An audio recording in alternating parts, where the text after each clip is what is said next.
Time fleeth on, youth soon is gone, naught earthly may abide. Life seemeth vast, but may not last. It runs as runs the tide. Charles Godfrey Leland.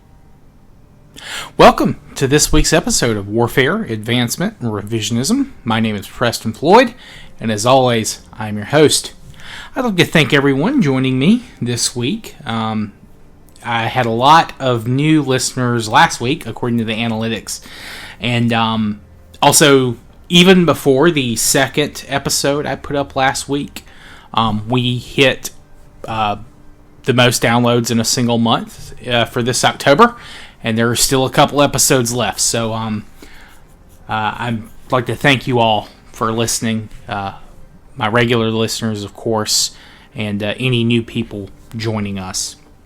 And this week we are returning to our primary subject. We are going to do a historical episode, and then I'm hoping to have another two kind of bonus, fantasy Halloween type episodes to come out next week. I can't guarantee there will be two, but I want to have at least, there will be at least one more. I hope I can get a second one done, so hopefully all my planning goes well, but we will see, as we all know about the plans of mice and men. But for now, though, let's focus on history, on today's subject. So if you haven't done so, I do recommend going back and listening to the 10,000 BC episodes on the Americas, and the episode I talk about, human migration into the region during season 1. So there are 3 or 4 episodes, I believe, for those season 1, season 2 that you could brush up on if you need to. I say this just so you refresh yourself with how little we definitively know about the first peoples that moved into the Americas, and even how the exact timing of said migrations is not 100% known or agreed upon. Now, I'm not going to try to rehash that too much here, but I will expand on some of the points I raised in those other episodes shortly. The timeline that this shows is following actually... the timeline that we're following on this show is actually covering the transition from the Lithic period or Paleo-Indian period of North America to what is known as the Archaic period. Now, this is not a clean division, and different groups entered the Archaic at different times, and some groups kept some of their older Lithic traditions while adapting Archaic customs in other aspects or fields of their life, or lives, I should say. And one thing I do want to remind you about, dear listener, is that the Clovis culture was for many decades considered to be the first peoples into the Americas, but that is no longer the consensus among the academic community. And I talked about that very much in depth last season. Now, mounting archaeological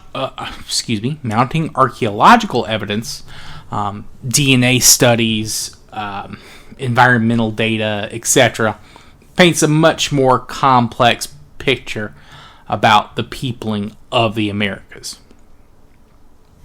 Of course, many native groups have long held that the Clovis theory was doubtful due to their legends, myths, religious teachings, and oral histories, all reckoning time showing that they had lived in this land for longer than when the Clovis appear in the historical record. The Haida people of the Pacific Northwest even have names for some of their ancestral mothers who lived next to glaciers, and have stories of the first pine trees emerging from the ground after the ice retreated.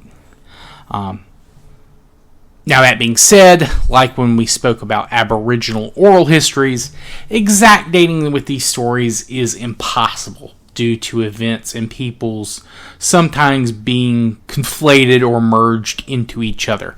Like the Haida, some of those ladies are known as Foam Woman, Snow Woman, things like that. So that's probably not a given name. It's probably not something anyone would call, a member of your family, at least, in just, casual day-to-day contact. What is most likely is that these women are kind of meant to be the amalgamation of their of where their groups lived. There was probably a group that was home in the snow, a group that was a coastal group, and then, of course, they eventually intermarried, and, through descent, they would eventually form the larger-scale Haida groups. Right now, though, the absolute earliest date put forward by scientists is 25,000 years ago, and that's an extreme. The peoples who would have made this journey would have come via the sea, as the land route through Beringia would still have been iced up. There would be no gap in the Laurentide ice sheet between Beringia to go through into North America. That's still kind of completely iced up at that specific period of time. Now, this was crossing the sea crossing into North America via the sea was done by people at later periods, somewhere in the 18,000 to 16,000 year range. This is right before and during the period when there is a land route through the ice sheets, so there's no reason to believe that the trip wasn't possible earlier. Essentially, when people are moving through the ice sheets, there are still people living and traveling along the coasts. There's now two routes into North America as opposed to just the sea route. Now, the only question remains is how difficult the journey is due to sea level and weather and temperature and all that. Was it relatively easy? In which case, there could have been a lot of people coming into the Americas at an earlier period. If it was a difficult trip, it may have been something that was only done seasonally or, semi-annually, or possibly even only, during a period of great hardship where you essentially had to make the journey. Now, I firmly believe that there could have been an even earlier population of peoples coming by the sea route. I think, anywhere as far back as 30,000 years ago, I wouldn't be surprised if we ever found evidence for something like that. But that being said, I think the number of people making these hypothetical journeys would be extremely small. And these journeys may not have even been for permanent settlements or habitation. It would have been something that was, again, done seasonally, maybe every few years, or maybe every decade or so, if the weather was right, or again, if they had to make this journey due to a great need from, say, pressures in the Beringian region. Of course, sadly, if this did happen, most of the physical evidence for older migrations, including anything before 16,000 years ago, is probably underwater. Anyone wanting to get past the ice sheet would have to have gone by sea. Again, prior to that period, anywhere between 18,000 and 16,000. If you wanted to go before that, you'd have to go by sea. And most of the more used and occupied sites would, of course, be coastal in what is now the Pacific Northwestern United States, or, far west of Canada. Now, when these ice sheets began to melt, and then, the Younger Dryas hit and receded, a lot of this coastline would be flooded, and these floods probably happened fairly frequently. And by the start of our timeline for this season, the coasts of North America are roughly what they are today. But that lasting legacy of floods has to have been imprinted on the people of this region's memory. And this is but one of many environmental changes happening in North America. And these changes are driving the spread of these ancient Americans into new areas of the continent, and also leading them to adopt and create new tools and technologies. Though I should point out that the Pacific coast was never fully abandoned. I think there were probably a number of different extended family groups that were survivors of the coastal flooding that probably, retreated decently inland, but they stayed nearby enough, and they would probably feel comfortable to return at least seasonally for fish and other marine, game before eventually reverting to a seafaring, fishing, hunting, gathering lifestyle once they were reasonably comfortable that these semi-regular floods, subsided.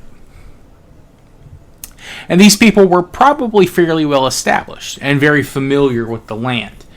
So it's very possible that they had a larger populations than any other groups in the Americas, even after flooding. If it had been devastating to their population, they still could have had more people than, say, the groups that are working their way through the gap in the Laurentide ice sheet. And this region across the U.S. and Canada has a very diverse and large number of languages over a relatively smaller area than any other native groups to the east, with a few maybe possible exceptions. And always remember that in linguistics, the generally accepted rule is that areas with more diversity and families of languages are most likely the area that the language has been spoken the longest.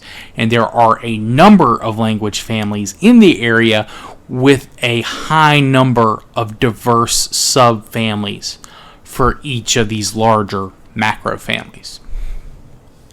Now, I'm not going to go into detail on these groups just yet, because they're probably not firmly established at this point in our timeline. But I will go over the types of things they were, eating to survive, how their technology is evolving from, the Paleo-Indian peoples who were first migrated into the region. And just so people are aware, I know Indian is not the standard academic term, but the term Paleo-Indian is still in use for whatever reason. I'm surprised that no one has raised a stink or a fuss about it, but that is a term that you do still see in a lot of literature. So, again, by 8000 BC, the coastline was close to today's, and the gap that formed the land route through Beringia had expanded, and the ice sheets had retreated, mostly leaving the land open for forests to grow rapidly. And the types of trees growing in the Pacific Northwest are close to what we would see today. And there wasn't as much of a temperature shift as what we see in Britain in this area of North America. It doesn't have that very warm period and then a slightly more moderate period that we see in Britain. In this part of North America, it's typically, as far as I was able to tell, very close to what it is today, and there's no crazy variation period while the forests are emerging. I'm sure that might change later, but essentially because the temperature being what it is, the types of trees don't really have a lot of differences to what it is today.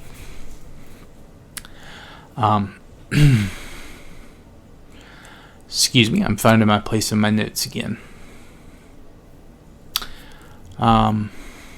Of course, okay, here we go. By this time, and as the forests are emerging, all the major megafauna on the mainland are dead, with maybe a few small isolated exceptions. Say, for instance, I think there are, and I mentioned this in a couple of episodes, I think, actually it was in my Far Cry Primal review, I think I mentioned it too, but there are small isolated areas where mammoths still live in North America, and they live to a little bit later, not as late as they do in the islands off the coast of Siberia, but they do last past this period of American history, so the 8,000 to 6,000 timeline. There are a few smaller groups that are still hanging around, but they're not being hunted in large numbers because they're probably, again, isolated on islands where humans have not yet begun to move into. Now, of course, this meant that there was a shift in targets that people are hunting. Again, we've seen this in plenty of other areas, but since the large megafauna are not available anymore, the humans begin to switch to things like deer and elk in this region. And of course, you also have things like bears. I think there are seals as well in the more northerly reaches. So these animals would, of course, not just provide meat, but also furs and leathers, without which humans could not survive in this region during winter, even if it was, by and large, warmer than it was during the Younger Dryas or that period when the Laurentide ice sheet is up and about. And of course, there's plenty of other smaller game too. Things like hare, beavers, muskrats, even porcupines are things that would be hunted. And you also have a wide variety of waterfowl that's expanding. And we've seen how this shift into these smaller targets from larger herd animals kind of presages the rise of Neolithic bladelets. And this is not different in the Americas. This was, of course, something that we see pretty much everywhere where there are no longer large megafauna. There is always a shift to these smaller, faster projectiles that can kill smaller animals easily. And also there are more specialized designs, things like barbed heads to get stuck, or if they fall out, they cause a lot of damage, as opposed to those large, powerful, piercing stones. They would still use these in certain situations, I'm sure, for things like maybe buffalo. But by and large, there is a huge shift to, again, the more specialized, smaller bladelets. And of course, all their land and bird hunting would be supplemented by marine animals like oysters, clams, salmon, of course, are a big staple in the Pacific Northwest. Now, in terms of plant life, you, of course, had nuts and berries. And these would include wild varieties like huckleberry, wild strawberries, but there are a number of other plants that would be eaten. Things that are ancestors of modern vegetables, wild flowers. You'd have a kind of an example of something close to like a wild asparagus was also something that's very popular. And there are also plants that are contributing not necessarily to the food source, but also to the advancement of technology. Things like reeds, sedges, willows, and other plants that would be used to weave the first baskets in the New World. And this was something that was independently created in the region, most likely. And this will, of course, lead to some groups in the Americas creating their own textiles. And we also have gourd containers. I know I mentioned in one of my plant domestication episodes, but wild bottle gourds had spread with humans as they migrated out of Africa. And Asian varieties were brought into the Americas, where these were eventually independently domesticated by these ancient Americans. Now, which group in America first made these advancements? We can't say, but they quickly spread throughout the entire continent and then into South America. And the bottle gourd domestication begins right around 8000 BC. And the earliest evidence we have of basket making is around 7000 BC, though I, again, wouldn't be surprised if that skill was older. It's not easy to find traces of that type of commodity in the archaeological record. But one thing that does show up slightly easier or slightly more often in the archaeological record, or at least is sturdier and lasts longer in the archaeological record, is human remains as opposed to plant remains. And there is one set in particular that is fairly famous for this region and time period. And this is the set of remains known as the Kennewick Man. This man lived around 7,500 to around 7,300 BCE. He was in his middle ages when he died, somewhere around 40 to 55 years of age. He was between 5'7" and 5'9", which is 170 to I think 177 centimeters. And his body had been found in Kennewick, Washington. That's Washington State, and he had been submerged in kind of the muddy ground near the Columbia River. His remains, I think, were found by boaters while they were just traveling down the river, and because of just motions from a lot of craft on the river and things like that, his remains had been exposed. This was, they were found in 1996. And I think when they initially found them, there were some who thought he might have been as alive as recently as the 19th century.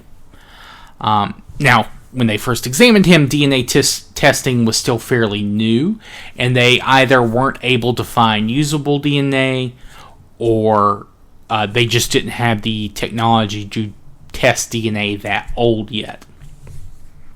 They examined his skull and bones and tried to figure out his facial features from skull shape and size. And scientifically speaking, this is not always easy and not always accurate. And then, of course, they did some radiocarbon dating on his remains, and this pushed back the time he was alive. Or this pushed back when the accepted point of time he lived in. Again, they initially thought he was from the 19th or 18th century, and then they tested his remains, and it pushed that time period a lot further back.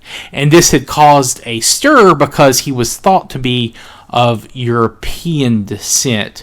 Now, once they found out that he was much older, a tribe of a Native American tribe claimed he was an ancestor of theirs, the Umatilla, and they wanted to bury his remains. Now, they claimed that he was their ancestor due to the fact that they had historically had the most control over this section of the Columbia River and its plateau where his remains were found. This appeal was rejected because they couldn't prove that he was related to them via artifacts. And there were other tribes that had lived in the area or close to the area. And there were no there were no real artifacts, I think, found with him that could be, tied to any one native group.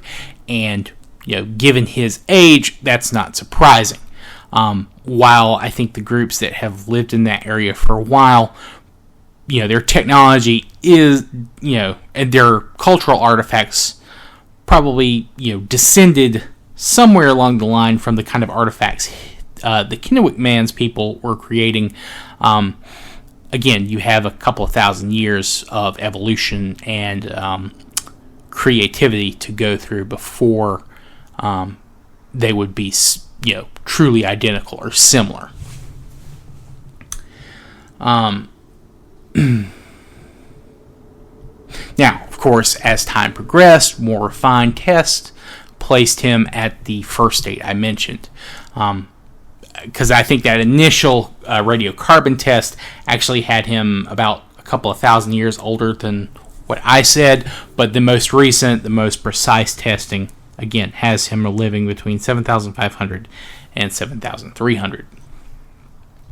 And then, this testing also led to another team of anthropologists examining the bones, and they thought that they looked very similar to the Ainu of ancient Japan, and the similarity of the Ainu tools and the early Beringian populations and some DNA tests have increased the popularity of the theory that the Ainu and Native Americans have a common ancestry. Now, the specific testing for the Kennewick Man was eventually done after methods of obtaining older DNA were refined. I think they began a genetic study of him in 2013, and this was a long process, and after 2 years of analysis, he was found to be most closely related to, of course, modern Native Americans, though he could not be firmly identified as an ancestor of any one modern group. So in 2016, the U.S. Congress passed legislation to return his remains to an amalgamation of groups that had historical claims on the land, including the Umatilla, the Yakama, the Nez Perce, and a bunch of other smaller groups. Now, of course, these coastal groups that the Kennewick Man was a part of, or at least related to, had probably, of course, traded, fought, intermarried with each other.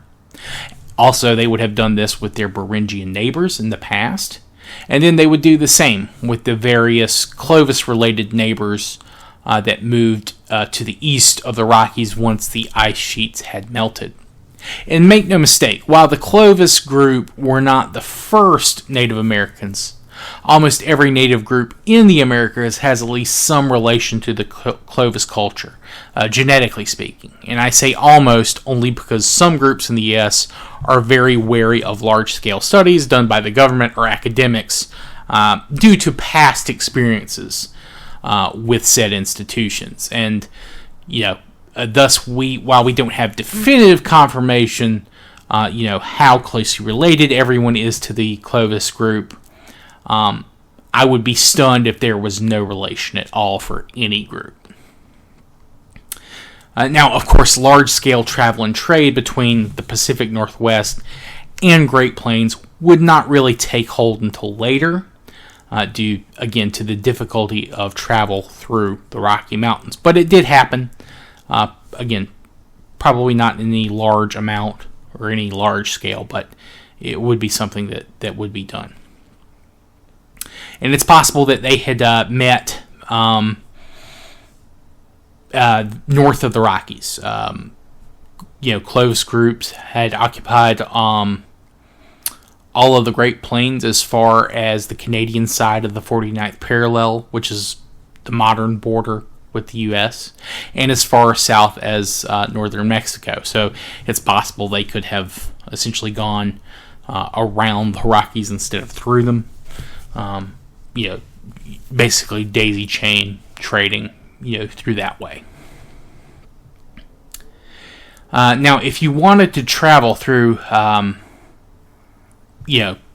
basically the area that the Clovis were occupying, it's a huge area. So if you wanted to do any kind of travel or trade with any neighbors, odds are they're related to the Clovis too. So by occupying such a large range or traveling such a large range, the Clovis ingratiated themselves, or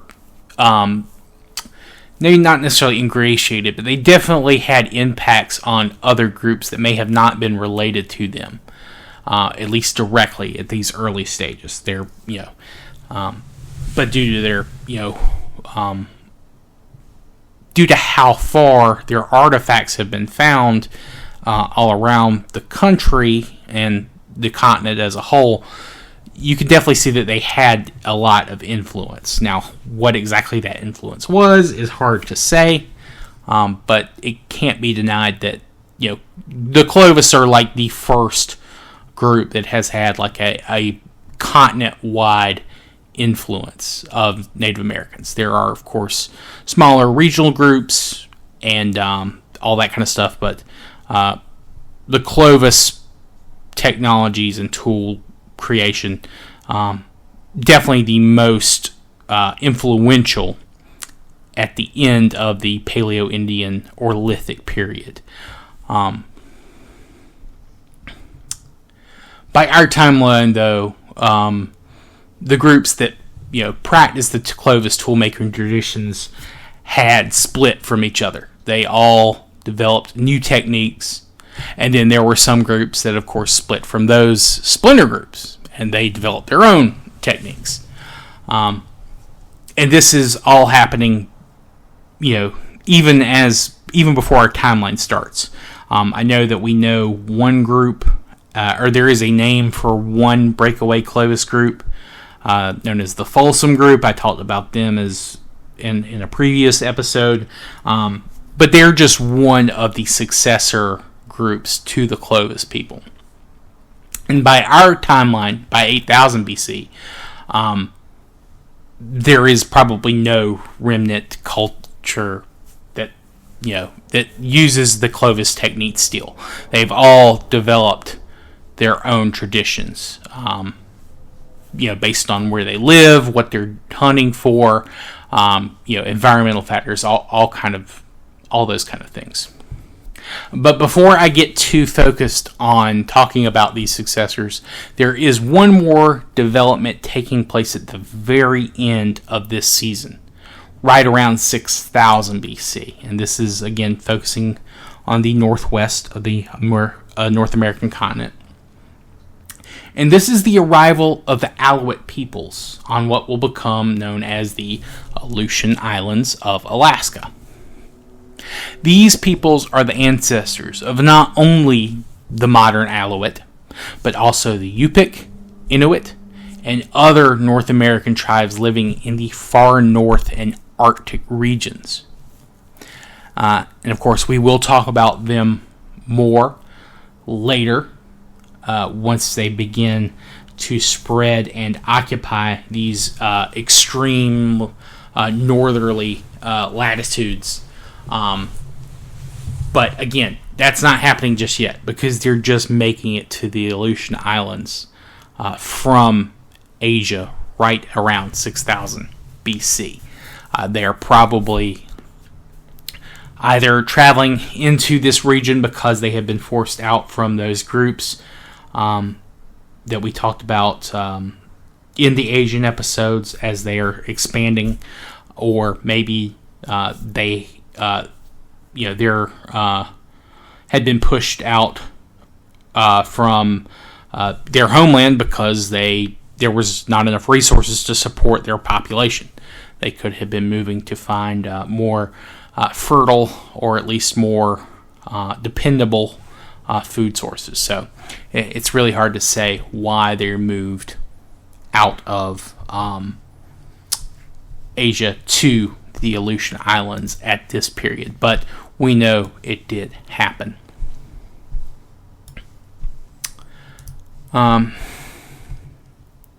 Now, to go back to the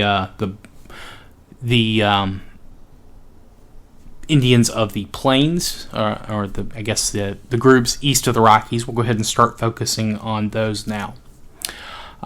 Specifically in the American Southwest and Mexico's Northwest. Now, there was actually much more regular rainfall there at that time than there is now. Of course, these days it is mostly a desert with just a few feet of rain, or a few inches of rain every year, if they're lucky. And of course, that leads to seasonal flooding for a very brief period. But at the time we're talking about, you're getting more rain. It's probably not foresty. It's not enough to have like a large-scale forest, but it is basically an extension of the Great Plains. There's some grasslands, shrublands, that kind of thing. And like others, they're shifting to use, again, these smaller Neolithic bladelets for their hunting weapons. Their food sources are similar to the Pacific coast groups, probably minus the elk, and they have less bears, but they do have antelope in addition to deer. They also have less fish and waterfowl, but they do have other types of birds, small rodents, hare, and things like that. But they also have fairly large lizards and reptiles to consume, Gila monsters, that sort of thing. And there are also buffalo that move seasonally through this large plain in the center of the North American continent. Now, this is, again, something that's happening in the Southwest and also to the north and east as well. Now, this is before the days of horseback riding. Horses don't get to North America until much later. So, all hunting of buffalo had to be done on foot. And this led to two primary methods of hunting these very large, aggressive animals. These things are, again, 2,000 pounds fully grown, I believe. So it's not something you're just going to run up and take a stab at. And these methods are probably not that radical in terms of hunting, at least in terms of larger herds. This is probably something that they had continued even when they were hunting things like mammoth and that kind of animal. But it is something that they can continue to do with the buffalo because they still remain, whereas, of course, the other megafauna have gone extinct, at least by the end of our timeline in this region. But the two methods they developed are known as buffalo impound and buffalo jump. Now, you can probably guess what is involved with these methods just from the name. A buffalo jump, essentially, you try to lure a herd of bison or over a cliff or, a high hill, somewhere that they will either fall to their death or be injured enough in the fall that, it makes it a lot easier to kill them. And this is probably something that they would do with larger spears.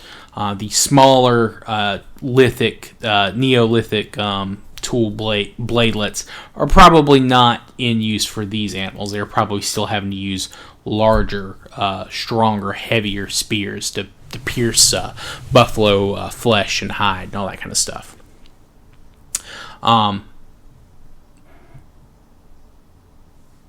Then the other method is, of course, the buffalo impound.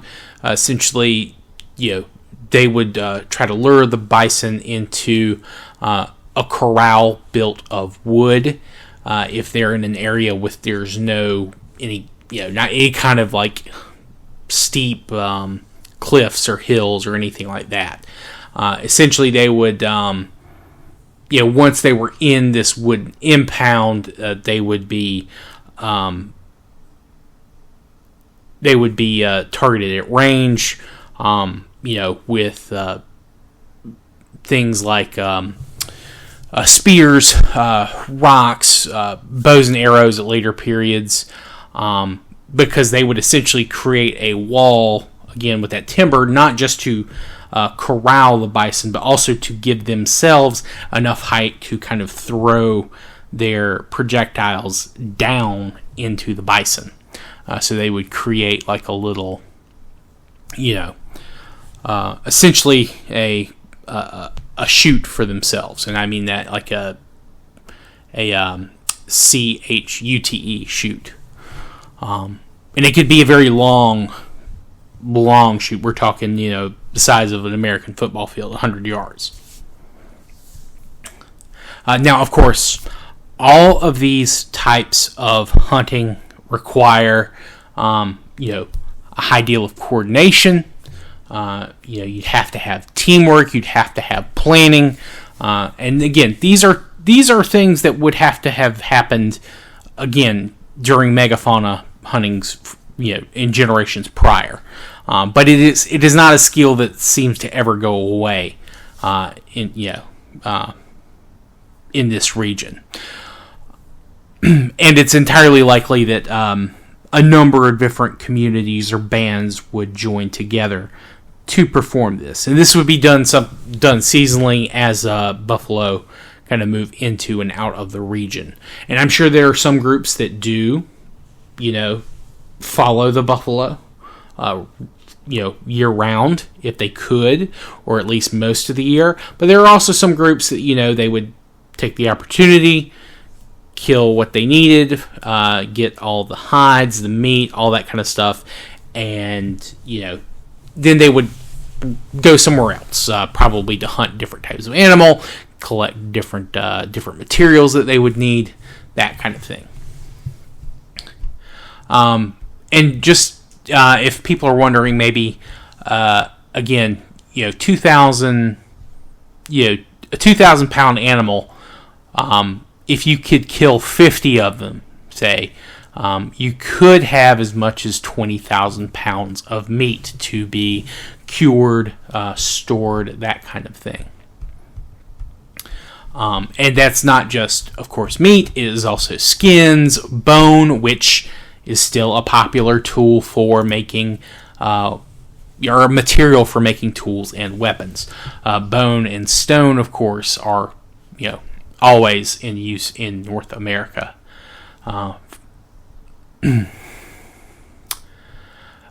Also, there is another invention that we do have that shows up in the American Southwest during the start of our time period, and that is the invention of the atlatl, or spear thrower. We've talked about these before.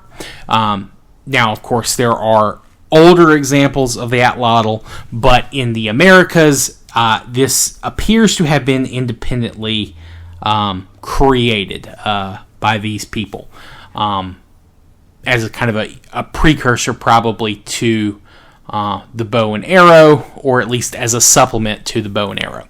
But this is the oldest example in the Americas.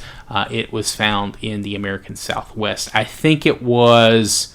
I don't know if they have the specific group, but it was probably someone that lived in the Sonora Desert region of the American Southwest, I believe. And this spread quickly. If these hunters didn't, or if these peoples from the American Southwest did not spread it themselves, it was something that was quickly invented by a number of groups close by. This spreads across all of North and South America very quickly after it shows up that first time in the historical or in the archaeological record. Trying to see what else. Oh, also, they have found mummies in the Lahontan Basin in Nevada. This is this is done deliberately. These people obviously had a very ritualized sense of burial and honoring the dead.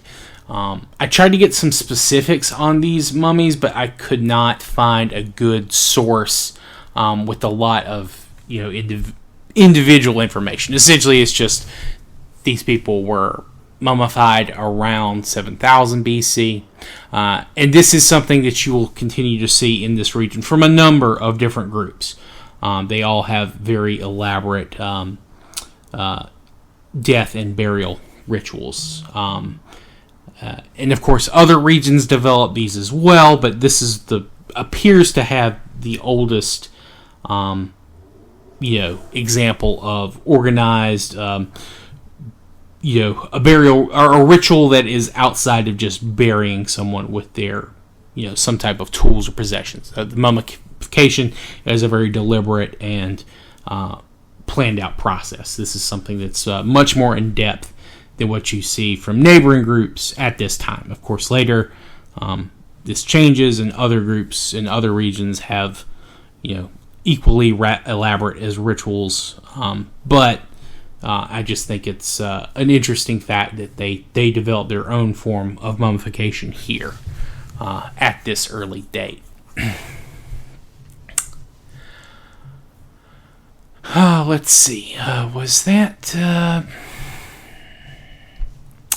I think that this is kind of what I wanted to talk about for this week. So I think this is a good place to stop for now. We'll have another bonus episode or two next week, and then we'll be back to our regular history episodes in November, where we'll continue talking about the Americas, and once we're done with that, we're on to next season. I did want to do, just in case, I'll go ahead and say it now because I was thinking about it as I was talking.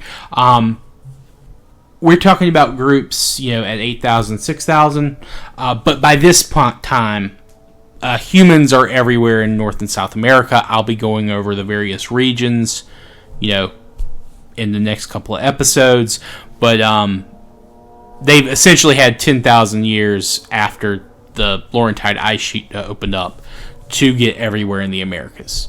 And of course, different regions are more heavily occupied than others. We'll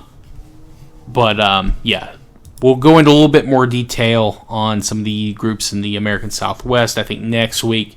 And then we'll talk about groups east as well. I'll essentially finish up North America and Canada, U.S., Mexico, those countries, Central America, and then we'll go to South America afterwards. But so the entirety of America is occupied at this point, have been for at least a couple of thousand years by the start of our timeline. Also, I mentioned last season, I forget which episode, but there was a very interesting paper about a mammoth that had been found near San Diego, I believe, called the Cerruti mammoth, if you'd like to Google it and read about it. Essentially, there is evidence that the mammoth was butchered, and the mammoth is extremely old, 100,000 years old. Now, there was, of course, criticism of that dating, but there was a response to that criticism, and people are still talking about it, debating it. If that mammoth was butchered by some type of hominid at 100,000 BC, it was not Homo sapiens. It was either a Neanderthal or a Denisovan that probably crossed over into the Americas from Asia in the same way that Homo sapiens did, just at a much earlier date. And if it was hominids and they got to America, either they left the Americas, or it was such a small group, they made almost no impact, archaeologically speaking. I doubt they would have lasted long if if it was a small enough group, they might have had enough numbers to reproduce, that sort of thing. So it's hard to say. Again, that's still being debated, but that is something I have been keeping an eye on because it's a very interesting story. but we'll of course see. So, but yeah, I'd like to thank you all for joining me. I hope you've liked this episode. If you have any questions or feedback, please feel free to reach out to me at my email, waradrevpod@gmail.com. You can direct message me on Twitter/X, or you can comment on any of my YouTube videos. Almost to 100 subscribers on YouTube. I think we're under 20 away as of now. Trying to get to 500. That lets us get some monetization. Not that I'm doing this for any kind of monetary purpose. I'm doing this for fun. I'm going to do it regardless. But it would be nice to maybe have a little bit of money to invest back in the show. But regardless, I hope you all enjoyed. I hope you'll continue to listen. If you have any questions or feedback or constructive criticism, I am more than happy to hear it. I would love to hear it. So please let me know. But yeah, thank you all for joining me this week. I hope you have a good rest of your day and rest of your week. Thank you so much. Goodbye.